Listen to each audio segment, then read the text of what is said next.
Bonjour et bienvenue dans cette séance concernant les interventions impliquant des substances dangereuses. Je vais aujourd'hui vous parler des caractéristiques du choix et de l'utilisation des équipements de protection individuelle dans ce cadre. Alors, tout d'abord, nous allons voir ensemble les types de vêtements d'intervention. Alors, comment reconnaît-on une tenue chimique? Par la couleur, peut-être? Par l'épaisseur de la matière? Par le fait que l'appareil respiratoire est à l'intérieur ou à l'extérieur? Qu'en pensez-vous? En réalité, rien de tout ça.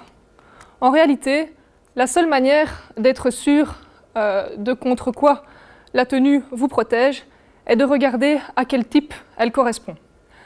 Alors les types correspondent en fait à des normes européennes qu'on va retrouver ici. Dans le cadre de nos services, ceux qui nous intéressent sont les types 1 et les types 3. Alors les types 1 ou type 1 sont les vêtements de protection étanches au gaz. Les types 3, quant à elles, sont étanches au liquide. Donc plus le numéro est faible et plus la tenue va résister à un grand nombre de produits chimiques. Par exemple, la type 1, qui est étanche au gaz, est aussi type 2, est aussi type 3, type 4, etc. La type 3 est aussi type 4, type 5, type 6. Donc une tenue anti-gaz est aussi une tenue qui va protéger évidemment contre les liquides.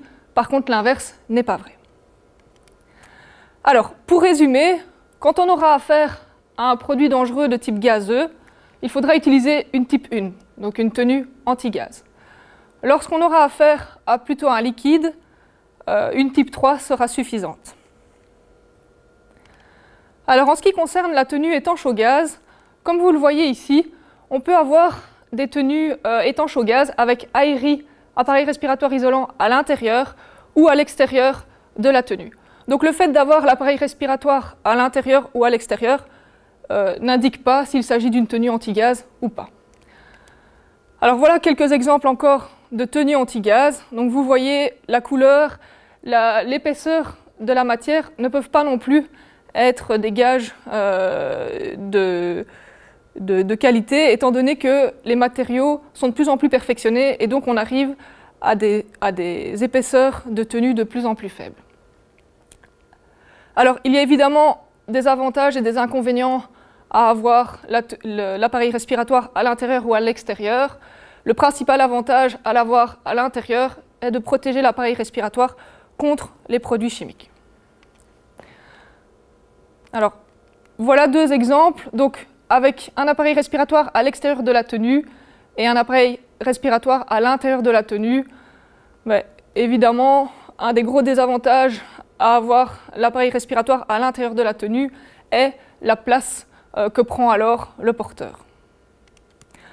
Alors, le port de vêtements anti-gaz implique certains risques. Alors, premièrement, le risque thermique. Donc, cette tenue résiste très mal aux hautes températures ou aux très basses températures. Pour résister à des plus hautes ou des plus basses températures, il faudra y adjoindre une tenue de protection, soit contre le rayonnement, soit contre le gel. Alors, on a aussi le risque mécanique. Donc, ces tenues n'ont pas spécialement une très bonne résistance mécanique. En tout cas, il faut faire attention, où on passe, il faut faire attention à ne pas déchirer la tenue, à ne pas frotter la tenue contre des surfaces abrasives. Alors, c'est important de le mentionner, toutes tenues, même les tenues anti-gaz, ont une limite à partir de laquelle elles vont finir par laisser passer le produit. Donc, il n'y a aucune tenue qui protège pendant un temps indéterminé contre les produits chimiques. Ça n'existe pas. Alors, c'est important quand on choisit une tenue, si on sait face à quoi on fait face, de vérifier justement les tables de perméation, donc c'est-à-dire à partir de combien de temps est-ce que le produit risque de traverser la tenue. Si on ne sait pas à quoi on a affaire, eh bien, il faut prendre un maximum de protection, donc prendre la tenue anti-gaz et être vraiment vigilant à tout changement d'aspect, à toute dégradation de la tenue. Alors, dans le cadre du port du vêtement anti-gaz, ce qui est également très important, c'est la décontamination. Si on ne décontamine pas correctement les porteurs de tenues anti-gaz, eh bien, le fait d'avoir pris un aussi haut niveau de protection n'aura servi à rien. Donc ça, il y a des procédures très strictes pour ça, pour éviter que le porteur n'entre en contact avec l'extérieur de sa tenue, et ça, c'est très très important à respecter. Alors, en plus de ça, porter une tenue anti-gaz, ça implique certaines contraintes. Alors, on a notamment une limitation de mouvement à cause du volume de la tenue, un sentiment de claustrophobie qui peut être exacerbé un peu plus qu'en portant simplement l'appareil respiratoire. On va aussi avoir évidemment une diminution du champ de vision à cause de la visière. La température corporelle va fortement augmenter. Dans certains cas, on peut même utiliser des gilets refroidissants, pour maintenir une température corporelle acceptable. Alors, en plus, c'est lourd. Les tenues sont de plus en plus légères étant donné que la technologie s'améliore, la science des matériaux, etc. Donc, la tenue est de moins en moins lourde. Néanmoins, c'est à ça à rajouter au poids déjà de l'appareil respiratoire. On va évidemment beaucoup suer dans cette tenue-là. C'est très difficile d'évacuer la transpiration. Donc voilà, tout ça, ce sont des contraintes non négligeables. Alors, également, on entend très mal, on sait difficilement se faire entendre, et c'est très difficile de manipuler des objets, ou en tout cas de faire des travaux fins avec les couches de gants, qu'on verra plus tard. Alors, donc ça, c'était ce qui concerne la tenue type 1, donc la tenue anti-gaz. Ensuite, on a la tenue type 3, donc la tenue étanche au liquide. Celle-là, on va l'utiliser quand on sera face à un produit dangereux sous forme liquide, peu volatile, en atmosphère libre, ou pour la décontamination des équipes en tenue anti-gaz.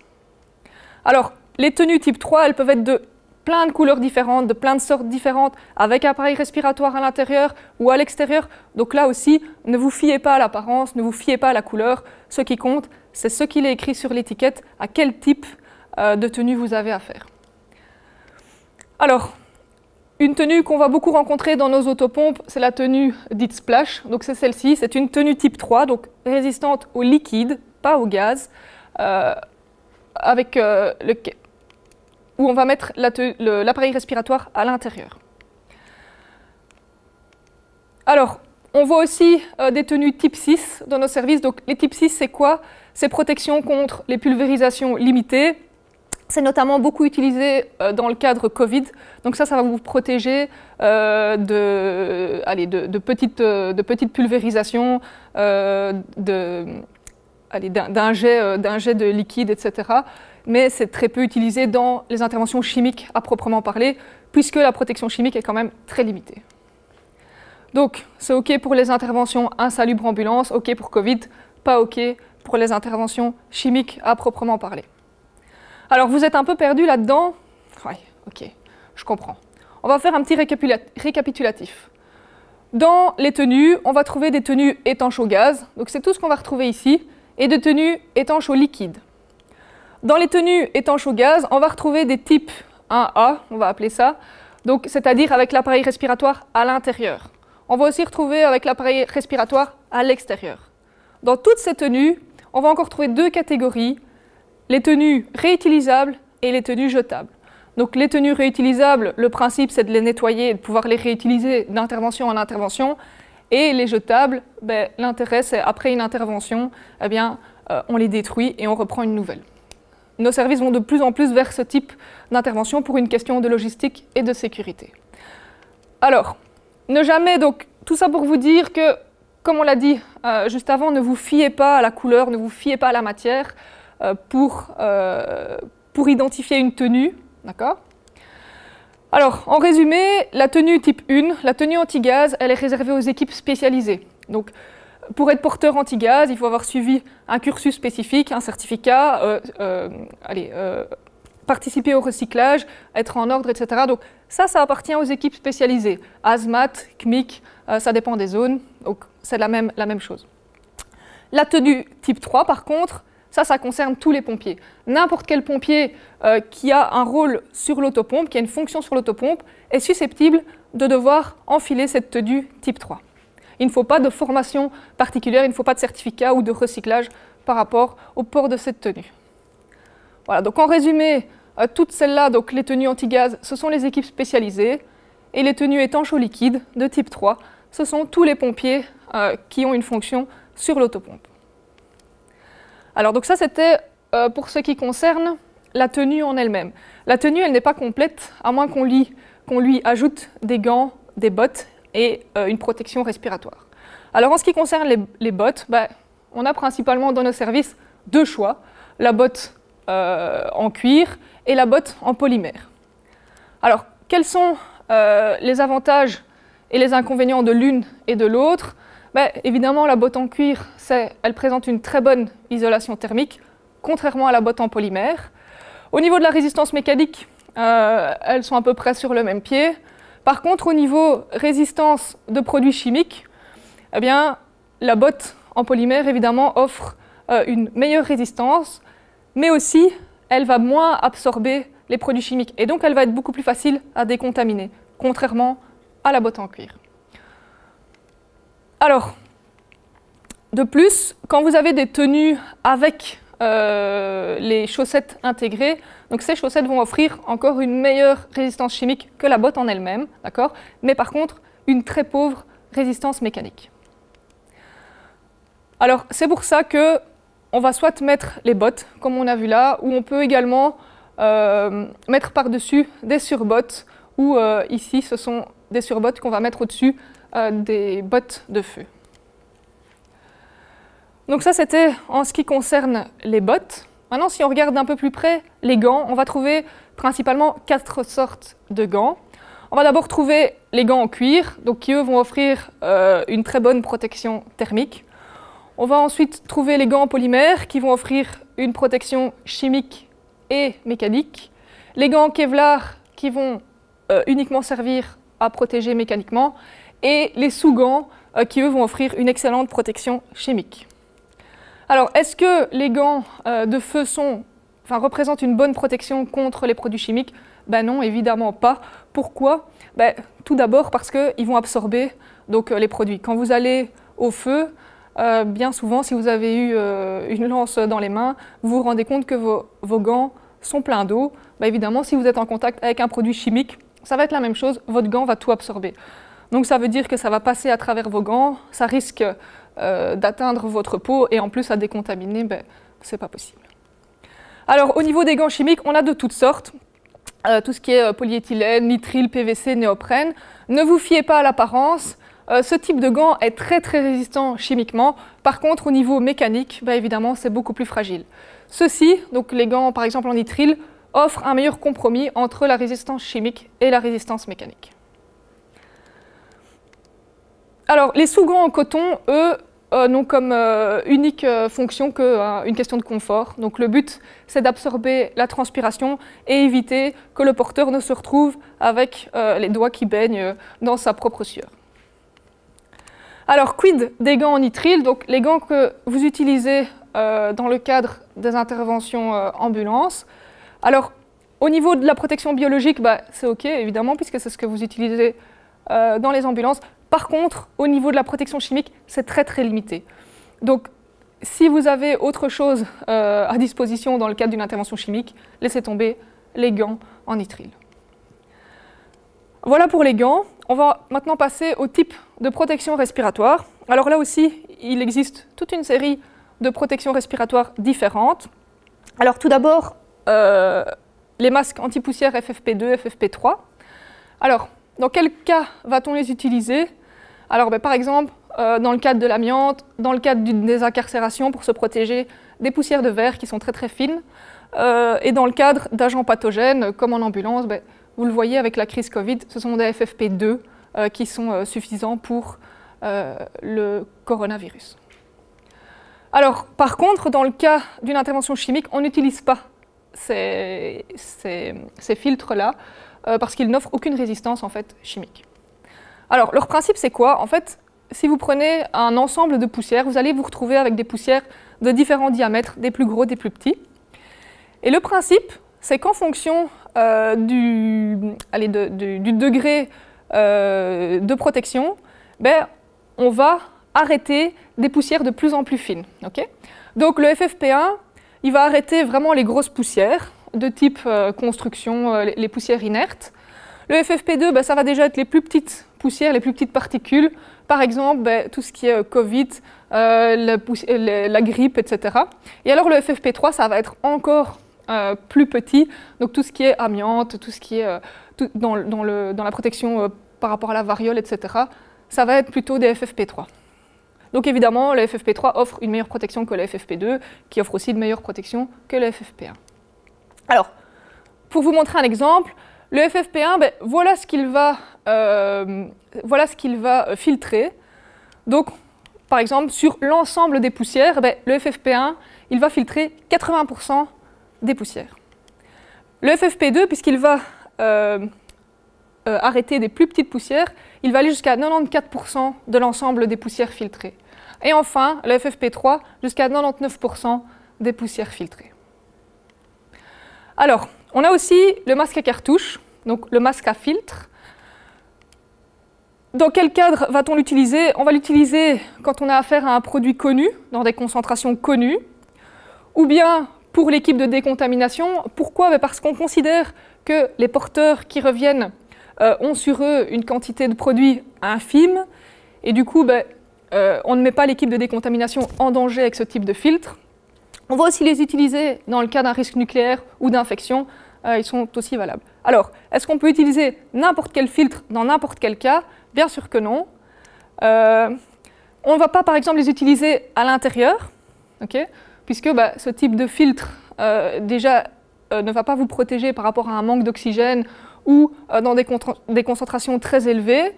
Quand on ne connaît pas du tout le produit, c'est aussi très dangereux. Si vous avez une humidité de l'air importante, ce n'est pas recommandé non plus, parce que le filtre va se charger en eau et ça va être de plus en plus difficile de respirer. Alors, les masques à cartouches sont identifiés par des bandes de couleurs. Donc, par exemple, ici, on voit blanc, brun, jaune, vert, etc. Et chacune de ces bandes correspond en fait à une famille de produits chimiques qui va être filtrée. Alors, en ce qui concerne l'appareil respiratoire isolant, quand on ne sait pas à quel produit on a affaire ou quand il y a un manque d'oxygène suspecté, on va d'office mettre l'appareil respiratoire.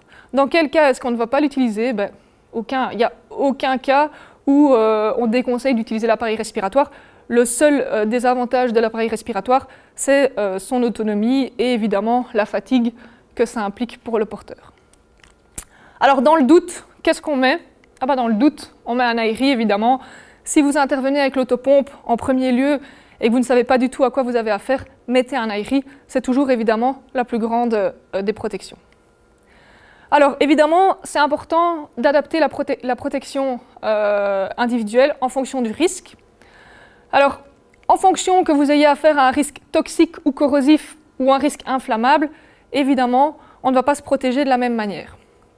Alors, en ce qui concerne le risque toxique et corrosif, ça sera nécessaire de s'équiper d'une tenue chimique, au minimum type 3. D'accord ? En ce qui concerne le risque incendie-explosion, évidemment, c'est votre tenue de feu qui va vous protéger contre le rayonnement, contre les effets thermiques, etc. La tenue chimique n'offre pas de résistance thermique. D'accord ? Donc, les substances dangereuses reprennent toute une série de produits. Vous pouvez avoir des produits dangereux à cause de leur côté toxique, ou corrosif, ou inflammable. Donc évidemment, il faut adapter la tenue en fonction du risque. Ce n'est pas parce que c'est des substances dangereuses que ça sera forcément une tenue chimique. Alors, qu'est-ce qu'on fait si on a un risque toxique et corrosif et inflammable, puisqu'on a des produits qui présentent les deux risques? Là, on va essayer de supprimer ou limiter un des deux risques. Par exemple, si on a un camion qui s'est renversé avec une nappe de produits toxiques et inflammables, ce qu'on pourrait faire, par exemple, si la compatibilité le permet, c'est de faire un tapis de mousse sur cette flaque, ce qui va réduire l'évaporation et donc le risque inflammable, et alors on pourra éventuellement envoyer une équipe en tenue chimique pour travailler sur la fuite. Voilà. Chaque cas est très particulier et ça demande de la réflexion. Alors, si par exemple vous êtes appelé pour un incendie d'un produit toxique ou corrosif, là aussi évidemment incendie, ça sera votre tenue de feu. Étant donné que c'est un produit toxique, il faut être très vigilant par rapport aux eaux d'extinction qui pourraient elles aussi être toxiques ou corrosives. Alors quelque chose qu'on pourrait faire dans ces cas-là par exemple, c'est une tenue de feu, mais mettre avec la tenue de feu des gants chimiques et des bottes chimiques. Donc les gants et les bottes, c'est ce qui va le plus être en contact avec les eaux d'extinction, avec ce qui va se répandre à terre, et donc ça vous protégera également par rapport à ce risque. Alors en ce qui concerne le risque radioactif, c'est-à-dire le risque de contamination, puisque l'irradiation, on ne va pas savoir se protéger par une tenue classique, mais pour le risque de contamination, tout dépendra du vecteur de contamination. Est-ce que les particules contaminées sont sous forme de gaz? Est-ce qu'elles s'échappent des fumées d'un incendie? Est-ce qu'elles sont sous forme liquide, etc. Donc là, ça dépendra vraiment du vecteur de contamination. Et évidemment, en fonction du risque, on pourra augmenter le degré de protection en partant d'une tenue type 3 avec masque à cartouche jusqu'à, si nécessaire, une tenue type 1, une tenue anti-gaz complète. Merci pour votre attention.